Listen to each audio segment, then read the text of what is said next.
काबिल एहतराम in stage ते बैठल असांजो वॾो मोहतरम मोहम्मद रफ़ीक जरवार साहब, मुझे साथ जा साथी मोहतरम शकूर सारंग साहब, मुझे साथ जो साथी मुख्तार अहमद सोलंगी साहब,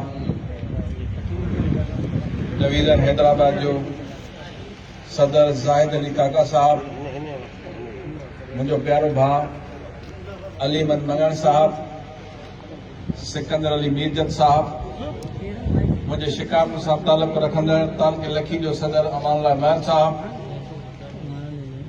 हिन पिंडाल में हिन स्टेज ते काबिल एहतराम शख्सियत जुल्फकार खान पिताबी साहब, हिन स्टेज ते वेठल टंडे अलाहियार जा मौज़ूरी मोहतरम काबिल एहतराम शख्सियतूं हिन पिंडाल में पूरे ज़िले का कई आयल उस्ताद साथियों, हिन महफ़िल जो मोर मुझो प्यारो भाउ साईं मोहम्मद जुमन जरवार साहब सजी संगत के अस्सलाम वालेकुम। सब खां पहिरियां टंडे अलाहियार जे उन्हनि सभिनी उस्तादनि खे दोस्तनि खे मुबारकबाद पेश कयां थो त जन साईं मोहम्मद जुमन जरवार साहब जो हेॾो प्रोग्राम करे हुनखे जेको आहे सो ऑनर ॾिनो आहे। मुंहिंजी ख़्वाहिश आहे ही टंडे अलाहियार जा जेकी दोस्त हिन पिंडाल में वेठा आहिनि त हिकिड़े अधु मिंट जे लाइ उथी करे ऑनर ॾियनि साईं मोहम्मद जुमन जरवार साहब खे, जंहिं पंहिंजे 60 साल जेको आहे एजुकेशन डिपार्टमेंट खे ॾिना आहिनि। ही हुननि जे लाइ जेको आहे आउं वॾो एज़ाज़ सम्झां थो पियो। महिरबानी तव्हां दोस्तनि जी।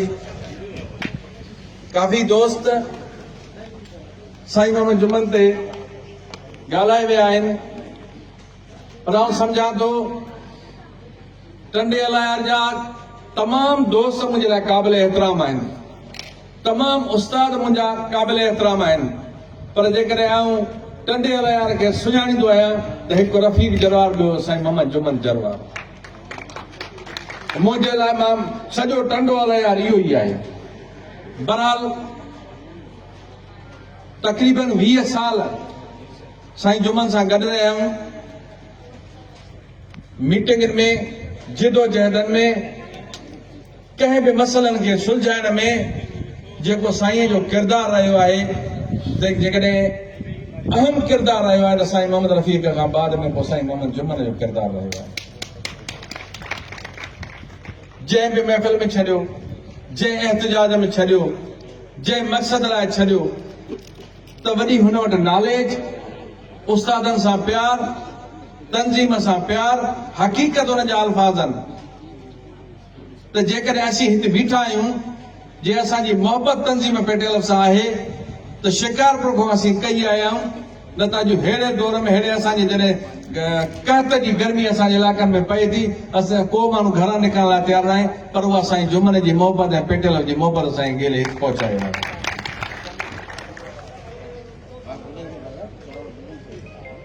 दोस्तो, हीअ असांजी सिंधी क़ौम जी रवायत आहे त असीं पंहिंजे उन मौज़ूज़ खे, जंहिंजी स्ट्रगल हूंदी आहे, जंहिंजी महिनत हूंदी आहे, जंहिंजे कावशियुनि सां असांजे आम उस्ताद खे बेनिफिट मिलंदो आहे, त जॾहिं हू पंहिंजे सर्विस जा ॾींहं पूरा कंदो आहे त असां ते फर्ज़ बणिजे थो त असीं हुनखे ऑनर ॾियूं, असीं हुनखे इज़त ॾियूं।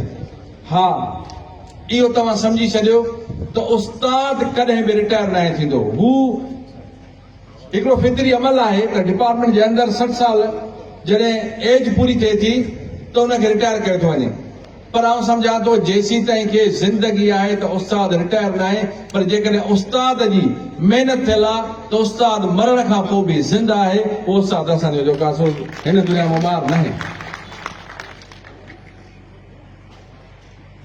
तंज़ीम जे अंदरि काफ़ी लाह चढ़ाईंदा आहिनि। कुझु दोस्तनि चयो ही प्रोग्राम साईं जुमन जो आहे, ऐं हुन ते ई तो स्पेशली ॻाल्हाइणु घुरां, पर मुंहिंजी उन तंज़ीम जे सभिनी दोस्तनि खे उन महिरबाननि खे गुज़ारिश आहे त जेकॾहिं तव्हां असांखे हिन स्टेज ते साईं अलीनो जरवार वॾे लक़बनि सां सॾे करे हिते अचे थो, उनजी महिरबानी आहे त उनजो सबबु आहे जेका पेटेल तंज़ीम आहे। त ख़ुदारा पेटेल तंज़ीम खे मज़बूत कंदव त अवां मज़बूत थींदव, तव्हां मज़बूत थियो त जेके उस्तादनि जा पेचीदा मसइला आहिनि उहे पंहिंजो पाण हल थी वेंदा। पर जे असां ग्रुपनि में ऐं असां पंहिंजे शख़्सी जेको अनाउनि में विरहायल रहंदासीं त यकीनन नुक़सान असीं पंहिंजो पाण जो कयूं, तंज़ीम जो कयूं था पिया। साईं रफ़ीक जरवार साहब 11 साल सिंध जो सदर रहियो आहे। अलाए केतिरियूं इख़्तिलाफ़ात साईं सां रहिया आहिनि, असांजा रहिया आहिनि, साईं इंतज़ार साहब जा रहिया आहिनि, पर हक़ीक़त ॻाल्हि आहे त ऐवान जे अंदरि इख़्तिलाफ़ ज़रूरु रखियो आहे। पर जॾहिं बि साईं मोहम्मद रफ़ीक जरवार जे जंग जे मैदान में निकितो आहे त उन सां गॾोगॾु इंतज़ार शलगिरी बि शाना बशाना गॾु आहे, त गुलाम रसूल बि गॾु आहे, त शकूर सारंग बि गॾु आहे, त जुमन जरवार बि गॾु आहे। असां कॾहिं इहो फ़र्क़ु न कयो आहे त असीं हिन सां इलेक्शन लड़िया आहियूं, असीं हिन जे मुखालिफ़ आहियूं, पर असां चवंदा आहियूं त असांजो हीउ वॾो आहे, असांजो रहबर आहे, असांजो अॻवान आहे। ऐं हुनजो रिज़ल्ट मां ॾिठो त कीअं सरकार सां जेको आहे सो जंग लड़ी साईं। त दोस्त ही जेके बि असांजा दोस्त आहिनि, पेटेल जो आम जेको असांजो कारकुन बि आहे, मेंबर बि आहे, उन में उहा ख़ुददारी बि आहे, उन में उहा ज़रूरत बि आहे, उन में इहा हिमत बि आहे। पर फ़र्क़ु इहो आहे जो असीं सभु गॾिजी करे हुन सां बाह मेली थी करे बीहूं। असीं सम्झूं था हर उस्ताद जेको आहे उहो रफ़ीक जरवार जेको आहे बणिजी सघे। बहरहाल ऐं निहायत हिन ज़िले जो दोस्तनि जो शुक्रगुज़ार आहियां जिन असांखे हिन प्रोग्राम में मधु करे हिते पहुचायो ऐं दोस्तनि सां मुखातिब